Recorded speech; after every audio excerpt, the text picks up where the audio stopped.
In California, which is very seismically active, we have between 40 and 80 earthquakes a day. Some of them very small, typically only measured by instruments that are extremely sensitive. But a few of those earthquakes come above the threshold to be felt by people.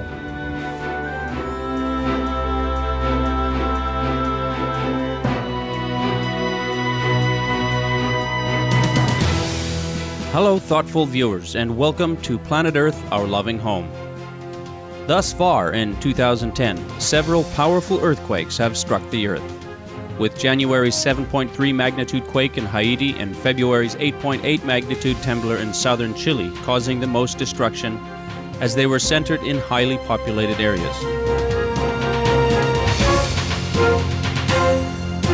On today's program, we'll speak with Dr. Jim Goltz, Earthquake and Tsunami Program Manager in the Preparedness Division of the California Emergency Management Agency, USA, to learn about earthquakes and appropriate responses to a quake.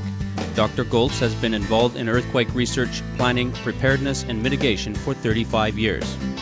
To begin, he will discuss what causes tremblers and how to know if a quake is occurring. Earthquakes occur on faults. There are thousands of faults around the world. Some of the largest earthquakes occur around the borders of the great tectonic plates that characterize our planet. And we just recently had two of those earthquakes on plate boundaries, the earthquake in Haiti and also the earthquake in Chile. So these are large plate boundary events. The earthquake process is largely random. We have earthquakes somewhere in the world every day, and it just happens that occasionally, unfortunately, large earthquakes happen near populated centers, and then we have a disaster. It's very frequent that we have large earthquakes out in the ocean or in unpopulated areas, and they simply don't make the news at all. And how would people know when an earthquake is occurring? Well, obviously you perceive the shaking, and sometimes the shaking is very slight. It can be confused with a truck going by or, a sonic boom or something else. But the very large earthquakes that cause damage are pretty unmistakable. The ground motion, the shaking and the noise, it's pretty evident when you have a large earthquake occurring.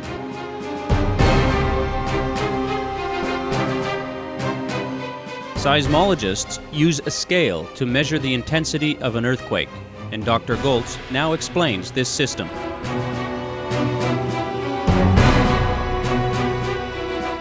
We use what we call the moment magnitude scale typically, but the scales are logarithmic.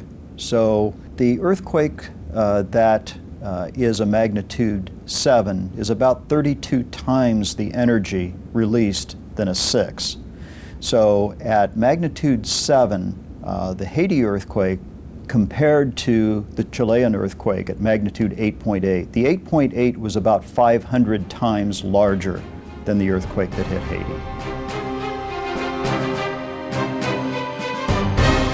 We often hear different terms to describe types of earthquakes, such as pre-shock, main shock, and aftershock. What do these terms mean? The main shock is typically the largest earthquake that occurs in a sequence. Sometimes you have a smaller earthquake that occurs prior to the main shock, which we call a pre-shock. And then, of course, in the case of both Chile and Haiti, we had many relatively large aftershocks that occur in the same zone in which the main shock occurred, but follow the main shock. In many cases, probably in the case of the earthquake in Chile, those aftershocks will go on for months and perhaps even years.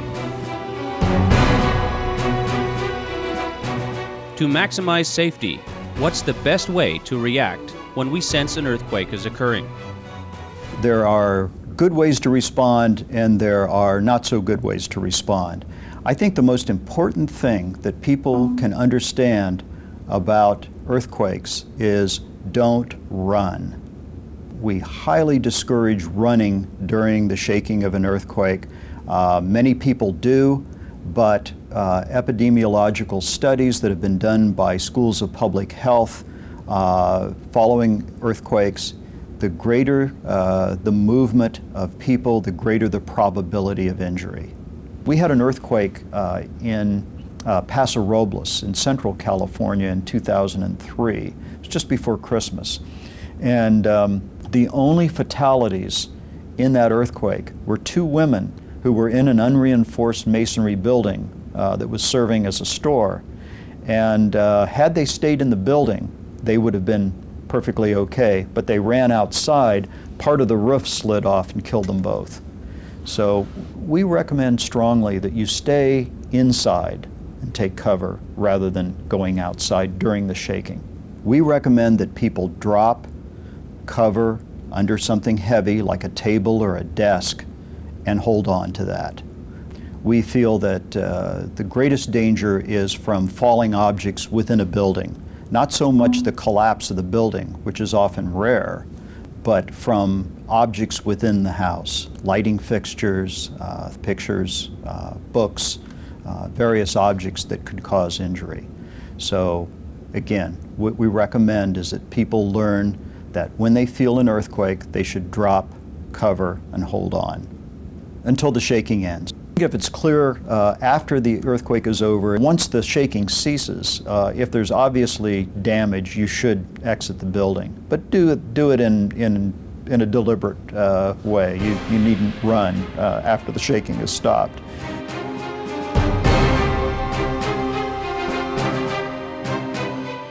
During a seismic event, natural gas pipes and appliances can become damaged and begin to release gas into the air.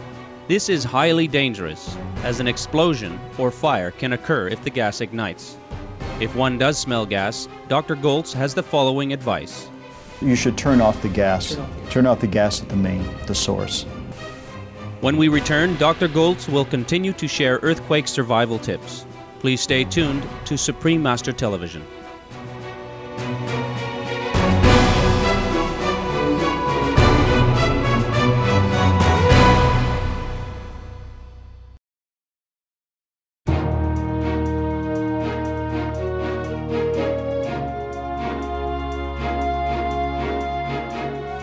Welcome back to Planet Earth, Our Loving Home, here on Supreme Master Television, and our program on earthquake safety featuring Dr. Jim Goltz, Earthquake and Tsunami Program Manager in the Preparedness Division of the California Emergency Management Agency, USA.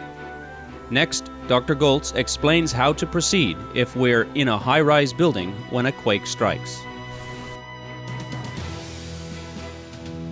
Don't use the elevators. Don't use elevators. I think that in a high-rise building with a lot of windows, you'd want to move away from the windows. An interior wall is also an alternative if there's nothing to get under. We recommend that people just drop, cover, and hold on next to an interior wall. And also people with disabilities. I mean, there's certain people who are wheelchair bound, for example, who can't, get under a table. But they should, remain where they are, move away from windows, but also just to crouch and cover their heads, lock the wheels in their wheelchair. Is a doorway a safe place to be during a temblor? Will it provide adequate protection? I think it's an important point to bring up. I think early on, maybe in the early part of the 20th century, we noticed that when there were severe damage due to earthquakes of unreinforced masonry buildings, sometimes a doorway seemed to provide the greatest protection because it was reinforced. But I think as time went on, unreinforced masonry buildings became reinforced, or they simply were torn down, the door jamb ceased to be the best place to be. For one thing, it's not necessarily anymore that it's reinforced. Second of all, a door has hinges and can move back and forth. You could either pinch your fingers in the door or the door could slam into you while you're standing there for protection. So again, the current best practice is to get under heavy furniture, preferably a table or a desk, and hold on to it. Because even very heavy objects like a desk can move in an earthquake. So basically you move with it, but underneath. If one is outside a structure during a seismic event, Dr. Goltz has the following ideas for keeping safe. I think if you're outside, you're generally okay. There's probably nothing that's going to fall on you. I would be concerned about overhead electrical wires. Trees typically don't get knocked over by earthquakes. They certainly probably shake quite a bit, but you know, unless something is terribly old and, you know, ready to come down anyway. But I generally wouldn't worry about trees. If you're on the freeway or if you're on a road or a street, generally the earthquake has to be about a magnitude 5.5 before you can actually perceive it as being an earthquake. If you sense shaking while you're driving, it's recommended that you pull over in a safe area, not under wires preferably, not on a bridge or under a bridge. Just pull over and stay in the car. The car has shock absorbers. It'll probably give you greater protection than if you were to get out onto the street or the berm of the street.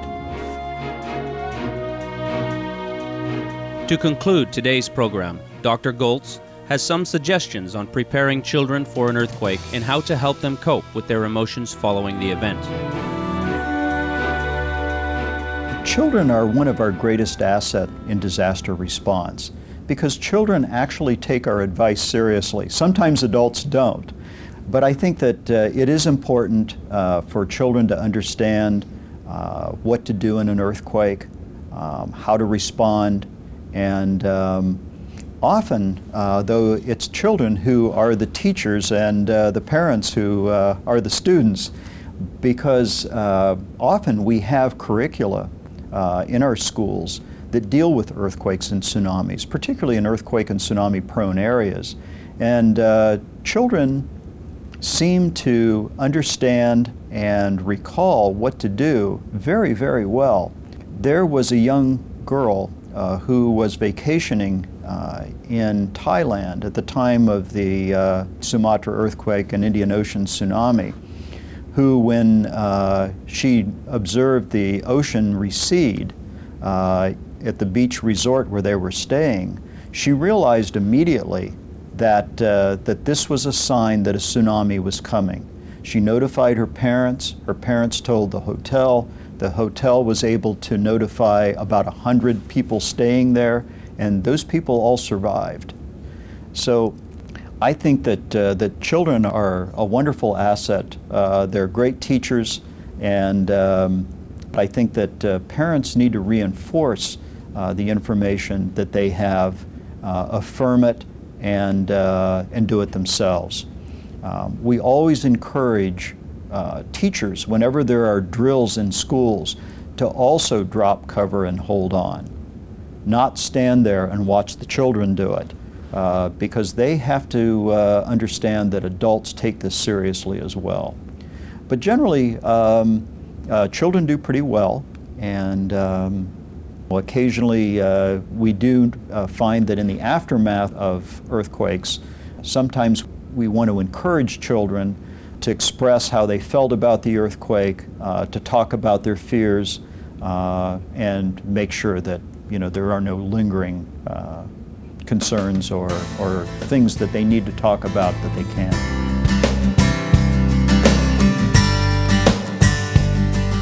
We sincerely thank Dr. Jim Goltz for sharing his precious knowledge on earthquake survival skills.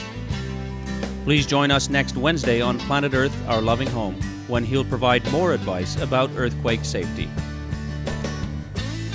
For more details on earthquake safety, please visit California Emergency Management Agency, cms.calema.ca.gov. Southern California Earthquake Center, www.dropcoverholdon.org.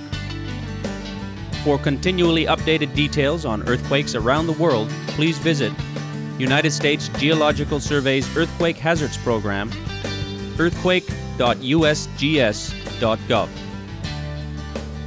Thank you for your kind company on today's edition of Planet Earth, Our Loving Home. Up next is enlightening entertainment following noteworthy news. May we all be embraced by the divine love and grace from heaven.